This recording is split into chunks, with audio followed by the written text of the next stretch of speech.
잘들 지내셨습니까? 네. 네, 아주 반갑습니다.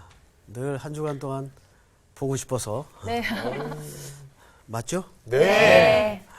자, 오늘 복습합시다. 네. 자, 장탄식을 토한 우리 정라원 학생부터. 네. 장탄식. 지난 시간 우리 공부한 거 21장. 네. 뭐가 있나요? 잠시만요. 갑자기 머릿속이 하얘지는데? 아히멜렉을 다윗이 찾아갔죠. 반장님. 네. 네. 노브로 가서 아직도 목이 좀 온전히. 한 달 넘게는 있어야 된다 그러더라고요, 병원에서.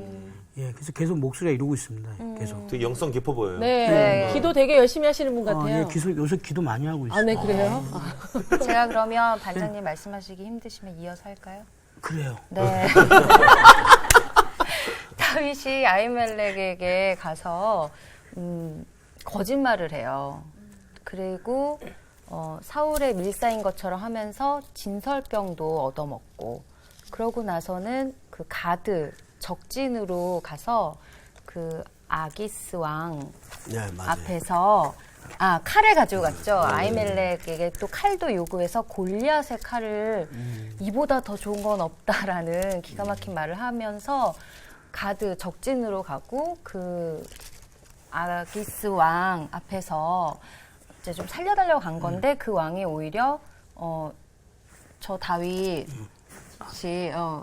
그런 사람 아니냐고 했더니 그 앞에서 미친 사람, 네, 침을 흘리고 미친 사람 흉내를 내면서 나오는데, 정말 중요한 거는 그 시점에 드디어 다윗이 시편 34편을 쓰는 어떤 그 정말 나의 진정한 피난처, 나의 구원자는 하나님밖에 없다라는 그렇죠. 그 상태로 가면서 끝이 났습니다. 네. 완벽하다, 완벽하다. 안 해도 되네. 정말 이렇게 완벽한 복습은 그러게요. 처음 들어봐요. 네네. 뭐 다른 분들이 할 말이 없을 것 같지만, 이런 거 있을 수가 없네. 예, 그래도 아니, 우리 광호 학생이 한번 그래도 없는데. 구현해서. 네, 뭐 설명은 이미 다 된 것 같고요. 이 설명을 덧붙여서 제가 좀 깨닫고 이렇게 제안해 주셨던 마음들은, 다윗이 그렇게 작대기 하나 들고 엘라 골짜기에서 돌 하나 의지해서 정말 할례 받지 못한 자, 네가 어떻게 여호와의 일을 망령되할 수 있느냐? 내가 너와 함께, 이 전쟁은 여호와께 속한 것이기 때문에 난 이길 수 있다는 믿음 안에서 소년 다윗이 승리를 그렇게 예수 그리스도 앞에 하나님 앞에 올려드렸는데, 지금 너무 약해져 있는 모습, 자기만 의지하고요. 너무나 이렇게 보여지는 크기의 싸움에 이렇게 눌려 있어서 결국은 자기가 그렇게 크기의 싸움이 아니라고, 전쟁은 하나님께 속한 것이라고 얘기했음에도 불구하고 그렇게 블레셋의 골리앗의 칼을 취하게 되는 그런 어려움들을 보면서 사람이 약해지면 이렇게까지도 영이 떠날 수 있구나 라는 생각들, 더 하나님 의지해야 되겠다, 이런 깨달음 받았습니다. 예. 네. 아유, 뭐 두 분 아유, 아주 목사님 앞에 계시면 긴장이 돼가지고 제가 말을 더듬어요. 예, 아주 좋았어요. 아주 완벽한 네. 복습이었고, 결국은 다윗이 그런 고난 속에서 뭐가 되어가고 있죠.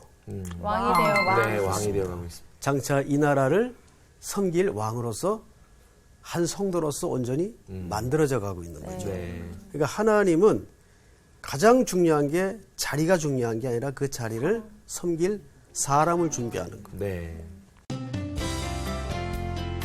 오늘 수업 사무엘서 24강 도에게 고발.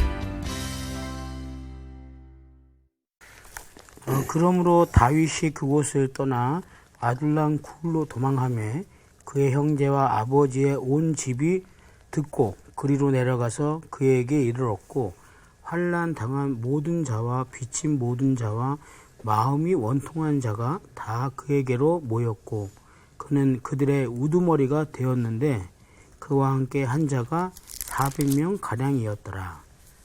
다윗이 거기서 모압 미스베로 가서 모압 왕에게 이르되, 하나님이 나를 위하여 어떻게 하실지를 내가 알기까지 나의 부모가 나와서 당신들과 함께 있게 하기를 청하나이다 하고, 부모를 인도하여 모압 왕 앞에 나아갔더니 그들은 다윗이 요새에 있을 동안에 모압 왕과 함께 있었더라. 선지자 갓이 다윗에게 이르되, 너는 이 요새에 있지 말고 떠나 유다 땅으로 들어가라. 다윗이 떠나 헤렛 수풀에 이르니라. 사울이 다윗과 그와 함께 있는 사람들이 나타났다 함을 들으니라. 그때 사울이 기브와 높은 곳에서 손에 단창을 들고 에셀나무 아래에 앉았고 모든 신하들은 그의 곁에 섰더니 사울이 곁에 선 신하들에게 이르되 너희 베냐민 사람들아 들으라. 이새의 아들이 너희에게 각기 밭과 포도원을 주며 너희를 천부장 백부장을 삼겠느냐. 너희가 다 공모하여 나를 대적하며 내 아들이 이새의 아들과 맹약하였으되 내게 고발하는 자가 하나도 없고 나를 위하여 슬퍼하거나 내 아들이 내 신하를 선동하여 오늘이라도 매복하였다가 나를 치려 하는 것을 내게 알리는 자가 하나도 없도다 하니. 자, 구절을 우리 상훈 학생이 한번 읽어주십시오. 그때 에돔 사람 도액이 사울의 신하 중에 섰더니 대답하여 이르되 이새의 아들이 노베 와서 아히두베 아들 아히멜렉에게 이른 것을 내가 보았는데 아히멜렉이 그리 위하여 여호와께 묻고 그에게 음식도 주고 블레셋 사람 골리앗의 칼도 주더이다. 네, 수고들 하셨어요. 오늘 1절에서 10절까지 주로 좀 살펴보겠는데요. 가능하면 전체 스토리를 다 좀 보도록 하죠. 자, 우선 오늘 그 유명한 아둘람 꿀이 등장을 해요. 그죠? 예. 자, 1절에 보시면 그러므로 다윗이 그곳을 떠나 아둘람 꿀로 도망하며. 요즘은 수학여행 굴로 잘 안 가죠. 굴. 옛날에 굴로 많이 갔어요. 네. 어느 굴 가봤어요? 제 일당굴 뭐. 땅굴. 네네. 만장군. 만장굴. 아, 유명하죠. 우리 정나원 학생 뭐 굴러 가본 적 없어요? 네, 저희는 수학여행을 안 갔습니다. 오, 웬일이에요? 수학여행을 안 가고? 수학여행을 안 가는 학교. 그런 학교도 학교도 있어요? 네. 있었네요. 네. 예. 우리 수희 학생은? 저도 뭐 가는데 다 똑같더라고요. 거기서 이제 남자 학교 만나는 재미로 이제 자, 우리나라 굴이 중요하지 않았어요. 새길로 지금 굴로 가야 돼요. 굴로. 네. 우리나라 사람들이 굴하면 무슨 생각이 제일 먼저 나갈까요? 굴. 땅굴. 어? 당군 신하. 곰. 정말 특이해요. 와, 그렇죠. 그렇게 심오한 지식을. 우리 광호 학생 굴하면 무슨 생각이 나요? 굴하면 어둡고 박쥐가 왠지 살 것 같고 박쥐. 깊은 곳에 있는. 네. 굴하면 일단 기분이 썩 그렇게 유쾌하지 않죠. 그런데 이게 좀 민족마다 차이가 있는 것 같아요. 히브리 사람들은 굴하면 항상 두 가지를 생각해요. 자, 상식적으로 우선 뭘 생각할까요? 굴. 빛을 피할 수 있는 곳? 도피처. 피난처. 피난처. 그래서 다윗도 굴에서 많이 피난 생활을 했죠. 네. 예. 피난처. 또 하나 있어요. 교회. 무덤. 교회. 무덤. 무덤. 무덤이구나. 오케이, 해야 되겠다. 매장지로 이해를 갔습니다. 여러분, 그 이스라엘 사람들 그 매장지 가봤나요? 그 신기한 게 가봤어요? 아니요, 안 가봤어요. 가보고 싶습니다. 굴이 이렇게 있으면 시신을 그냥 이 안에다 둬요. 네. 시신을. 그럼 이게 어떻게 될까요? 부패. 부패해서 나중에 뭐가 남죠? 뼈만 남아요. 뼈만 남으면 굴 안쪽으로 우리나라 그 뭐라 그러죠? 그 저기 요즘 납골당. 낙골당. 네. 낙골당처럼 뼈들을 여기다 쌓아놔요. 그러면 이 뼈를 이쪽으로 옮깁니다. 근데 이 뼈는 그럼 무슨 뼈겠어요? 여기 있던 뼈들은 조상들의 뼈죠. 네, 가족. 그래서 이 뼈를 이쪽으로 옮기는 걸 조상들에게로 돌아갔다 그래요. 성경에 조상들에게로 네네. 돌아갔다는 말 네네네. 자주 등장을 하죠. 이게 저는 이 무덤을 가보고야 이 의미를 알았어요. 이 조상들에게로 돌아갔다라는 말이에요. 자, 그래서 히브리 사람들은 굴하면 첫째는 피난처, 둘째는 매장지를 생각합니다. 네. 자, 그런데 놀랍게도 우리 기독교의 모든 시작이 예수 그리스도의 부활에서부터 시작을 해요. 그런데 그 기독교는 어떤 의미에서는 이 무덤에서 시작을 해요. 근데 그 무덤이야말로 인류가 영원히 돌아갈 피난처예요. 이건 문예적 의미 해석이에요, 사실. 네네. 네. 그래서 히브리 사람들이 구를 생각할 때는 이렇게 두 가지를 항상 염두에서 생각을 한다. 잊지 마시기 바랍니다. 네. 자, 그런데 문제는 다윗이 이제 아기스 왕에게 미친 척 하다가 쫓겨나가지고 결국 들어간 데가 어디예요? 굴이에요. 굴로 들어갔는데 여기에서 뜻밖의 상황이 벌어집니다. 굴로 그의 형제와 아버지 온 집안이 듣고 그리로 달려옵니다. 굴로 달려와요. 자, 왜 그랬을까?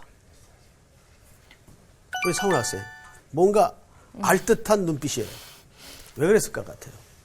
일단은 형제니까 자기 또 그 자식 가족이니까 가족이 이제 쫓겨 다닌다라는 걸 아니까 그러니까 우리가 가족이 이렇게 형상범으로 가 있으면 만나지 못하잖아요. 근데 만나고 싶었던 그런 마음이 간곡한데 그 굴이 있다라는 건 어떻게 보면 같은 조상들의 같은 그 아까도 얘기하셨지만 그 무덤이 조상들에 돌아갔다라는 그 표현이 나올 정도로 가족들에게는 굉장히 중요한 장소이니까 그때 거기로 간 거 아닐까요? 이 굴이 뭐 다윗의 집안의 굴은 아닐 거고. 남의 굴이었나요? 남의 굴인가 봐요. 허가 안 받고. 아, 그랬군요. 무어가. 아주 단순하군요. 무허가 굴. 맞아요. 무허가 굴. 별별 표현이 다양해요. 아, 굴도 무허가 굴이 있구나. 아, 맥 빠져.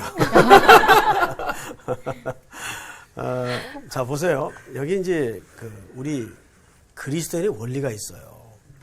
우리 사실 이 땅에 살면 누구 때문에 고난받죠?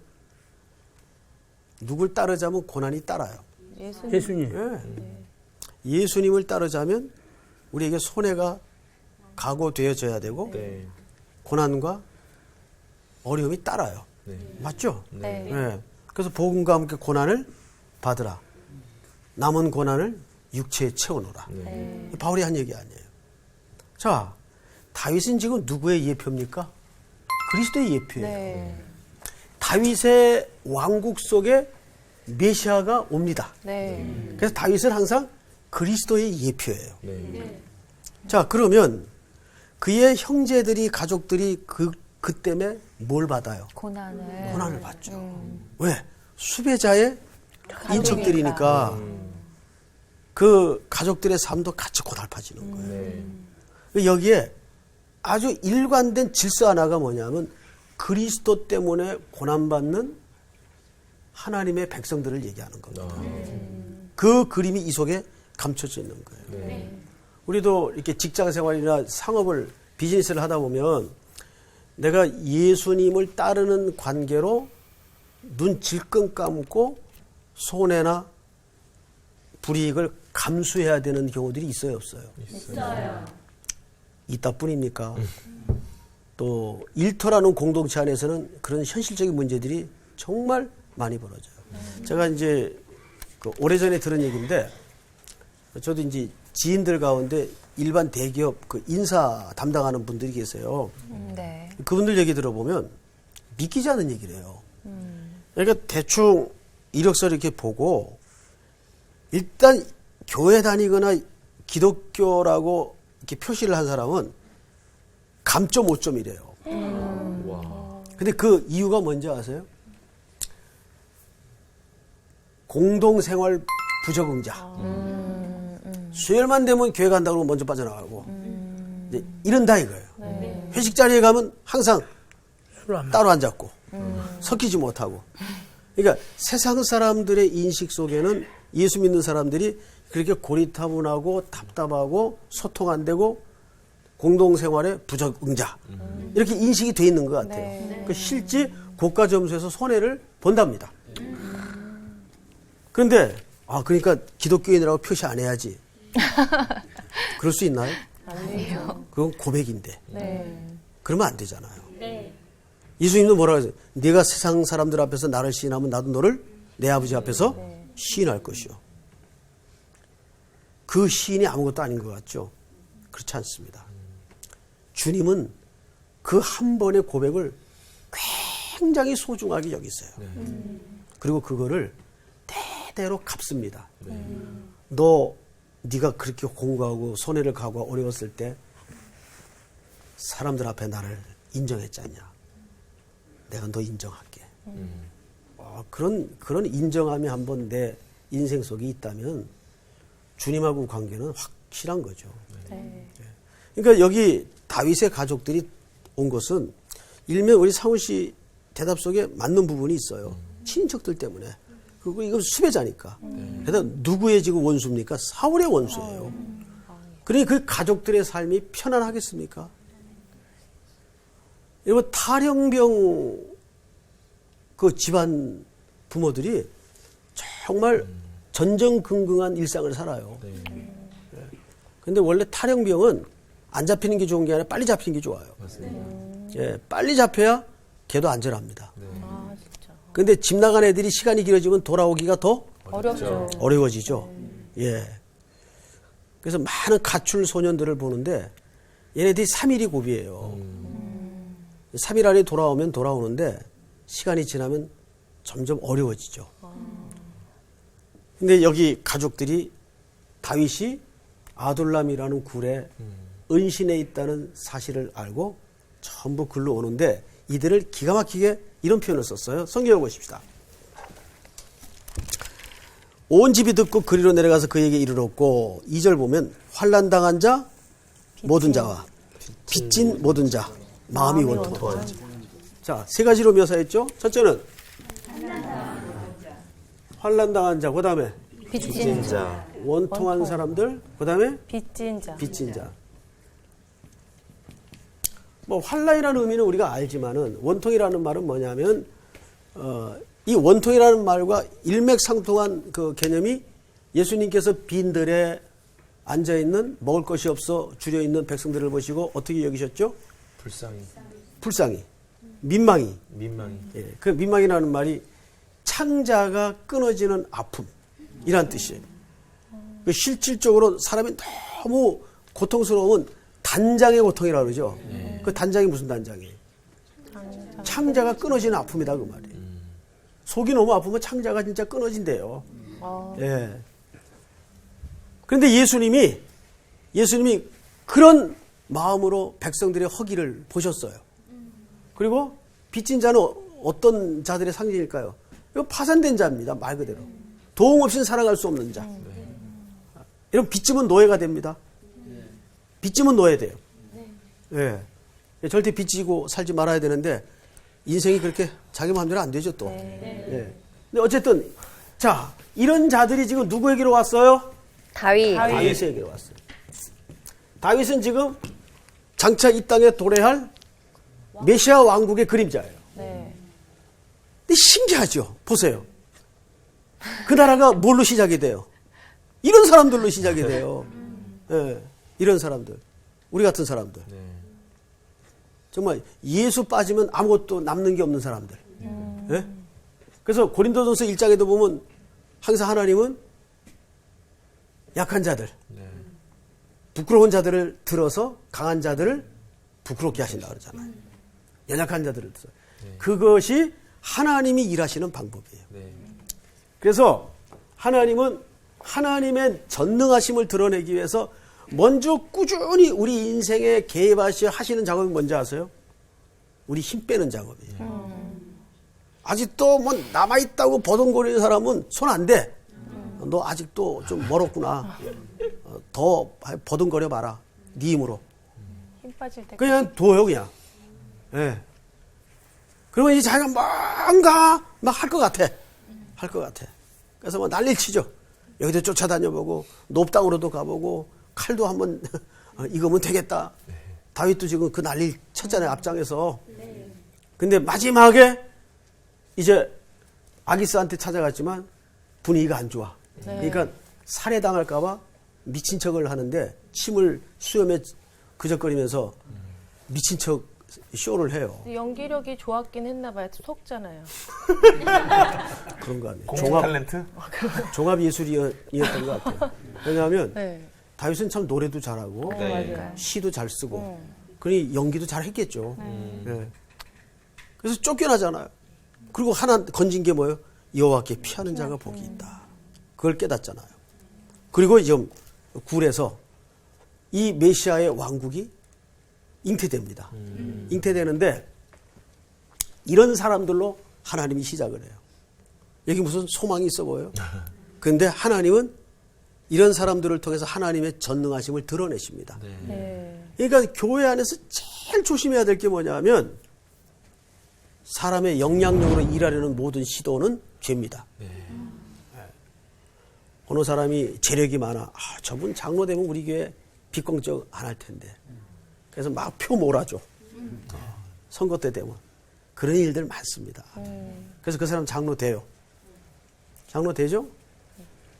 이 조심스러운 얘기인데 하나님이 싹 걷어갑니다. 그 사람 때문에 걷어가는 게 아니라 공동체 메시지를 위해서 싹 걷어가요.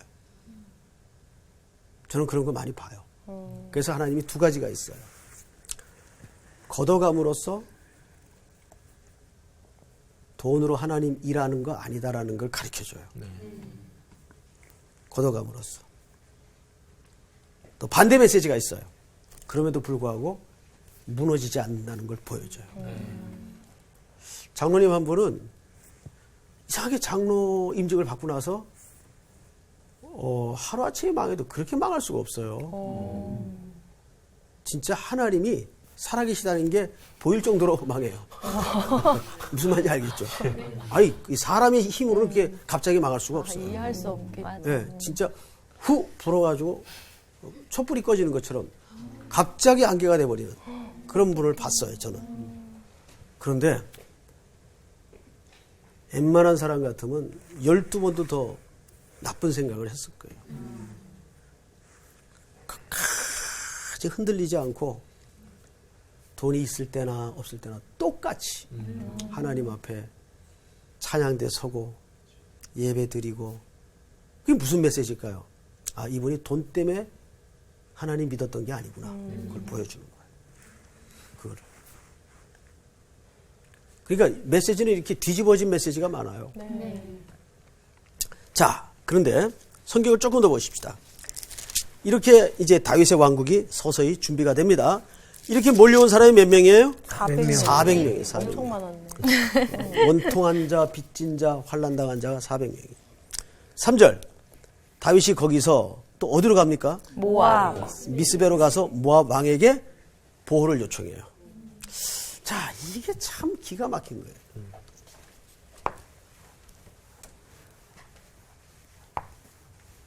여러분, 모압은 어떻게 탄생한 나라입니까? 모압은 사실 창세기에 보면, 자, 성경을 한군데 보십시다. 창세기 19장 37절. 우리 조수희 학생님 읽어보세요. 큰딸은 아들을 낳아 이름을 모압이라 하였으니 오늘날 모압의 조상이요. 작은 딸도 아들을 낳아 이름을 베남미라 하였으니 오늘날 암몬 자손의 조상이었더라. 자, 롯의 딸들이 아버지에게로 들어가서 하나는 모압의 조상을 낳고 하나는 암몬. 이름만 들어도 그냥. 암놈이 아니고. 네, 잘못 들었나요? 네. 발음을 분명하게. 네, 이렇게 조상이 됐어요. 그래서 모압은 완전히 이스라엘 옆에서 혹독한 가시 노릇을 하죠, 평생. 이렇게 불행의 씨앗이 역사의 큰 나무가 됩니다. 그래서 이스라엘 백성들에게 혹독한 가시가 돼요.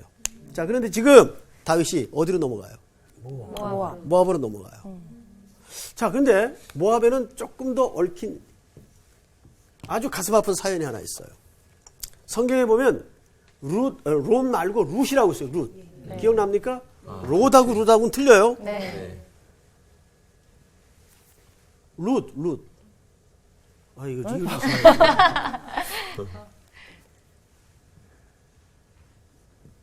룻. 네. 나오미 며느리. 그렇죠. 네. 나오미의 며느리죠. 나오미는 원래 남편 이름이 뭡니까? 룻기 1장에 보면 나의 아버지는 나의 하나님은 왕이시다라는 이름을 가진 자, 엘리멜렉이죠. 이름이 헷갈리는데 엘리멜렉. 여러 이름이. 자, 룻기 1장을 한번 봅시다. 저기 우리 광호 학생이 찾아서 한번 읽어보세요. 네. 사사들이 처리하던 때에 그 땅에 흉년이 드니라.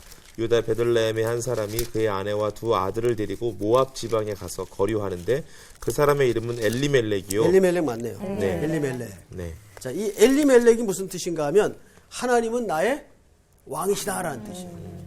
근데 나오미라는 이름은 무슨 뜻인가 하면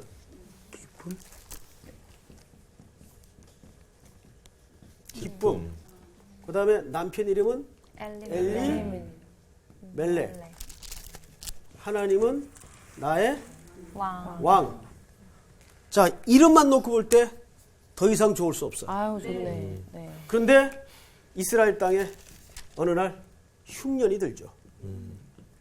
그래서 이 흉년을 피해 이들이 이 모압 땅으로 흘러 들어갑니다. 그러니까 아무 고민 없이 하나님 앞에 묻지도 않고 흘러 들어가요. 근데 이 사이에는 두 아들이 있었죠. 네. 말론, 기룡. 기련. 두 아들이 있었어요. 두 아들을 데리고 네 식구가 모압 땅으로 기근을 피해 이방 땅으로 넘어가요. 네. 거기에서 각각 결혼을 시킵니다. 네. 그래서 두 며느리를 넣는데 그 며느리 이름이 오르바와 룻. 그 유명한 룻입니다. 그리고 두 아들은 거기서 죽어요. 그리고 놀랍게도 남편도 죽어요. 그럼 집안에 뭐만 남아요? 여자 셋만 남아요. 대가 끊긴 집안이죠. 이거 폐가가 된 겁니다. 어떤 의미에서 하나님의 무서운 형벌이죠. 자, 그런데 늘 하나님의 형벌은 형벌로 마무리되는 적이 없어요. 네. 하나님의 형벌은 그 형벌 속에 항상 질긴 하나님의 은총을 감추어놔요. 네.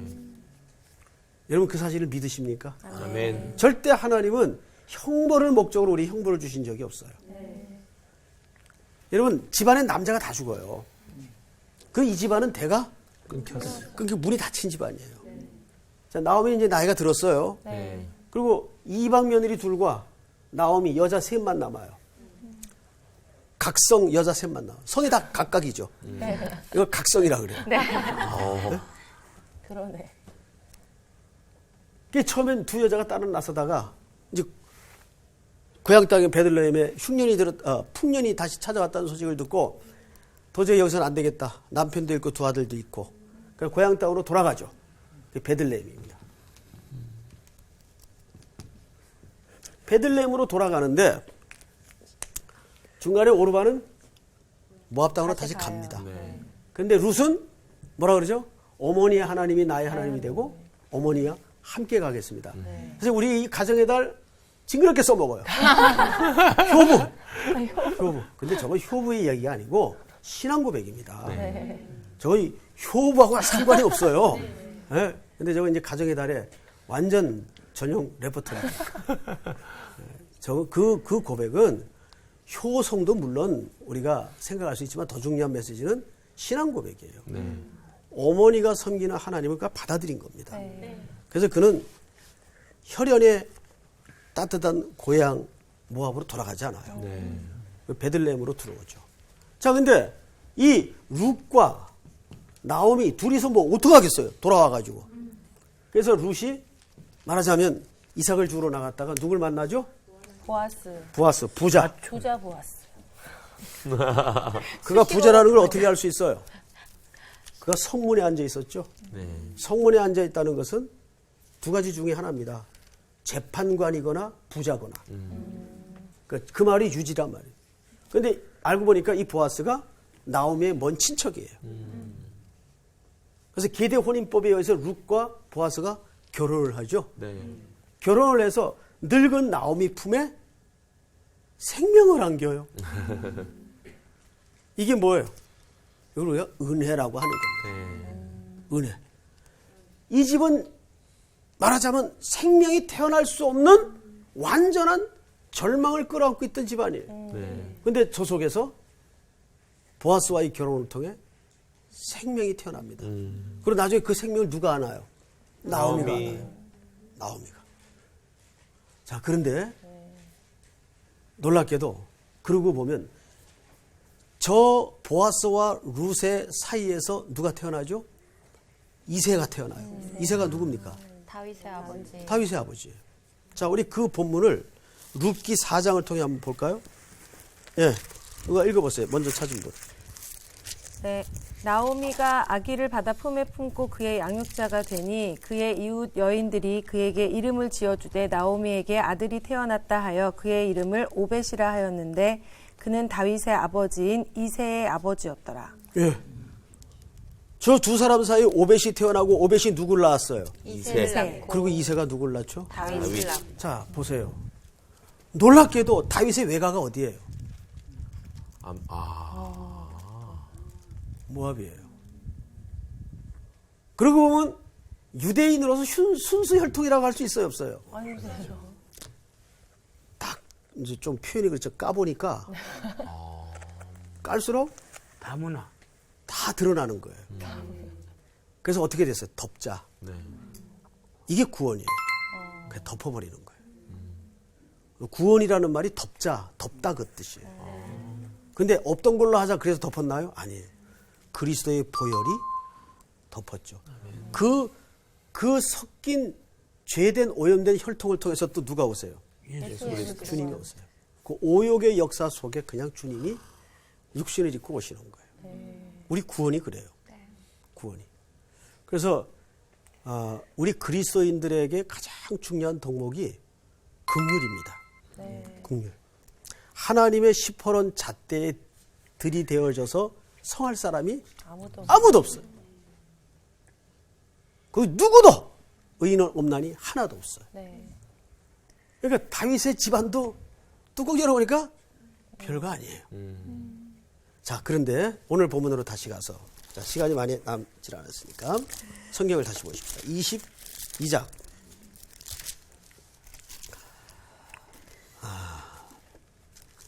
5절. 선지자 갓이 다윗에게 이르되 너는 이 요새에 있지 말고 떠나 어디로 들어가라. 유다 땅으로. 이제 선지자가 방향을 제대로 잡아주죠. 네. 모압 땅은 내가 머무를 땅이 아니다. 들어가라. 유다 땅으로 들어가. 너는 유다의 왕이 될 사람이 이방 땅에 들어와 지금 식객노를 하고 있다는 게 그림이 안 좋다. 그래서 유다 땅으로 선지자가 권면을 합니다. 이러고 있지 말고 들어가라. 들어갔는데 6절. 사울이 다윗과 그와 함께 있는 사람들이 나타났다함을 들으니라. 그때 사울이 기브와 높은 곳에서 손에 뭘 들고? 단창. 무슨 나무 아래? 에벨나무. 그리고 거기서 다윗을 다시 죽이려는 전의를 불태웁니다.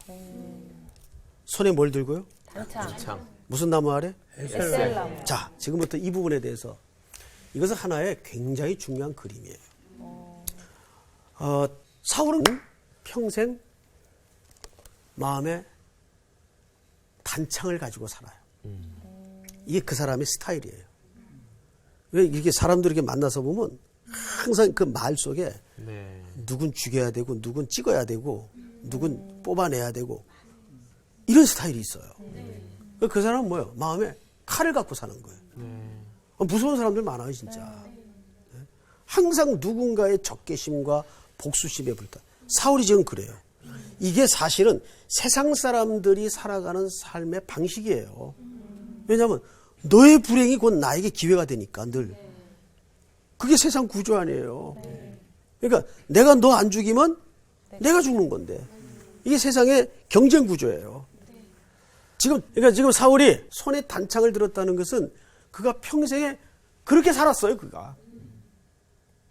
잠깐은 제정신이 나가지고 내가 미쳤지 왜 이러고 있지 하다가도 다시 어둠의 권세 잡은 자가 그를 주장하기 시작하면 다시 분노가 일고 복수심이 일고 속상하고 복수를 해야 되고 이렇게 되는 거예요. 이게 단창이라는 상징적 물건이 갖는 의미입니다. 자, 그런데 무슨 나무 아래서? 에셀나무. 여러분, 사울이 어디에서 묻히죠? 에셀나무 아래 묻힙니다. 이게 자기 죽을 자리를 찾고 있는 거예요, 지금. 예수님도 뭐라 그랬어요? 베드로가 칼을 뽑아들고 이걸 한 방에 날릴까요? 두어라. 칼로 쓴 자는 칼로 망한다. 망한다. 칼을 든 자는 칼로 망한다. 자, 31장을 볼까요? 13절. 우리 정나원 학생. 그의 뼈를 가져다가 야베스 에셀나무 아래에 장사하고 7일 동안 금식하였더라. 예, 사울이 여기 묻힙니다. 그러니까 지금 사울이 에셀나무 아래에서 단창을 들고 다윗을 향하여 복수의 시퍼런 결의를 다지고 있는 것은 무슨 그림이에요? 자기 죽을 자리를 지금 찾고 있는 그 그림을 그대로 보여주는 거예요. 그러니까 누군가 여러분들을 향해서 그렇게 시퍼런 복수의 칼을 들고 으르렁거릴 때 겁내지 마세요. 그리고 여러분들이 원수 갚으려고 하지 마세요. 하나님께 맡기는 거예요. 그럼 하나님이 묻어버려요. 다윗이 복수했나요? 안 했어요. 사울은 결국 자기 칼에 자기가 죽어요. 자살을 하죠. 이게 얼마나 무서운 죄인지 아십니까? 그것은 자살이 죄냐 아니냐 문제보다 더 문제가 목숨까지도 자기가 주장을 해요. 그게 더 큰 죄예요. 사실은. 자기가 목숨을 끊었느냐 아니냐 그게 중요한 게 아니라 그것도 무서운 죄지만 목숨까지도 하나님께 안 맡기고 하나님의 순리에 맡기지 못하고 자기가 자기 목숨을 주장해요. 그 명예심 때문에. 그래서 자기 칼에 자기가 엎드러지죠. 그리고 지금 정확하게 자기가 칼을 뽑아들고 유다 땅으로 들어온 다윗을 향해 분노의 콧김을 뿜고 있을 때 그 자리에 자기가 묻혀요. 근데 이때 그거를 사울이 알았을까요? 몰랐죠. 자, 성경을 다시 보십시다. 7절을 우리 광화서 한번 읽어보세요. 22장이요? 그렇죠. 네. 우리 지금 22장 하고 있어요. 네네. 아, 그게 묵상이 돼가지고. 사울이 곁에 선 신하들에게 이르되 너희 베냐민 사람들아 들으라. 이새의 아들이 너희에게 각기 밭과 포도원을 주며 너희를 천부장, 백부장으로 삼겠느냐. 너희가 다 공모하여 나를 대적하며 내 아들이 이새의 아들과 맹약하였으되 내게 고발하는 자가 하나도 없고 나를 위하여 슬퍼하거나 내 아들이 내 신하를 선동하여 오늘이라도 매복하였다가 나를 치료하는 것을 내게 알리는 자가 하나도 없도다 하니 그때 에돔 사람 도액이 사울의 신하 중에 섰더니 대답하여 이르되 이새의 아들이 노베 와서 아이둡의 아들 아히멜렉에게 이른 것을 내가 보았는데 아히멜렉이 그를 위하여 여호와께 묻고 그에게 음식도 주고 블레셋 사람 골리앗의 칼도 주더이다. 네. 자, 이거 누구의 고발입니까? 도액. 도액의 고발. 도액이 어디 사람이라고요? 에돔 사람. 에돔은 누구의 반대쪽에 늘 활동하는 사람이에요. 영적인 계열의 반대편에 서서 항상 활동하는 혈통이에요. 자, 그런데 이 도액이 어디 있었어요? 제사장 커튼 뒤에 있었죠? 그리고 다윗이 그 쇼하고 있는 걸 다 듣고 있었어요. 근데 놀라운 건 다윗도 알았어요. 그 뒤에서 누군가 듣고 있다는 걸 그때 다윗도 알고 있었어요. 22절을 볼까요? 22절.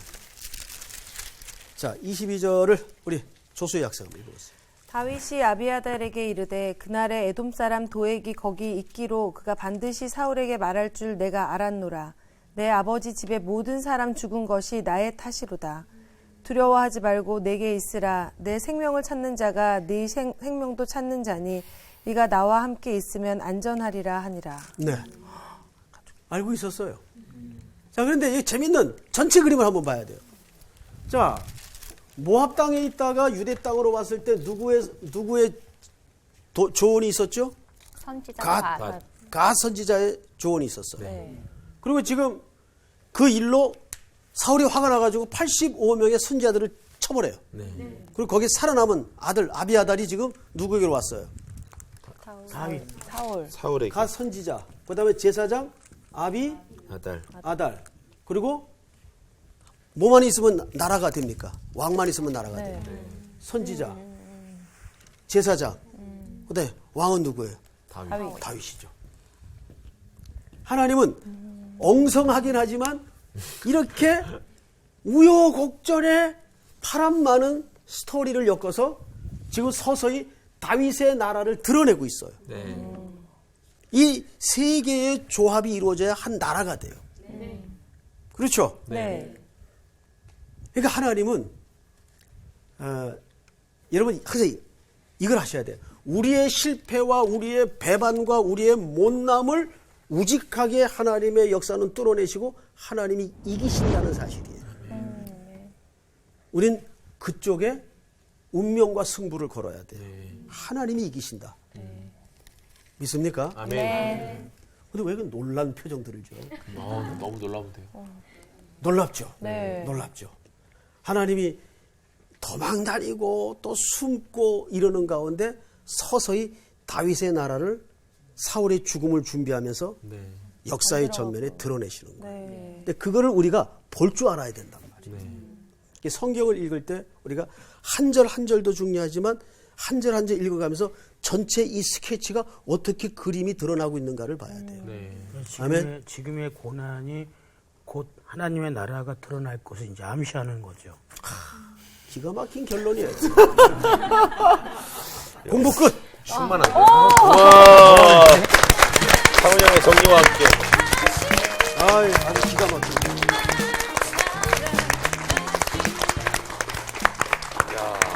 마지막 한 방이 있으셨어요. 그러니까요. 역시 반장님이세요. 네.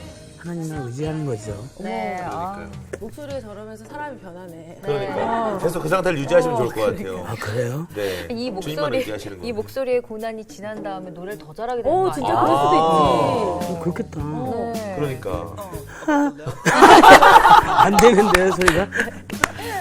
네. 다음 주 너무 기대가 되네요. 네.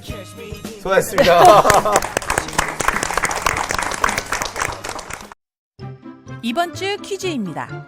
여호와의 계명 중 하나라도 그릇 범하였을 때 드리는 제사는 무엇인가요?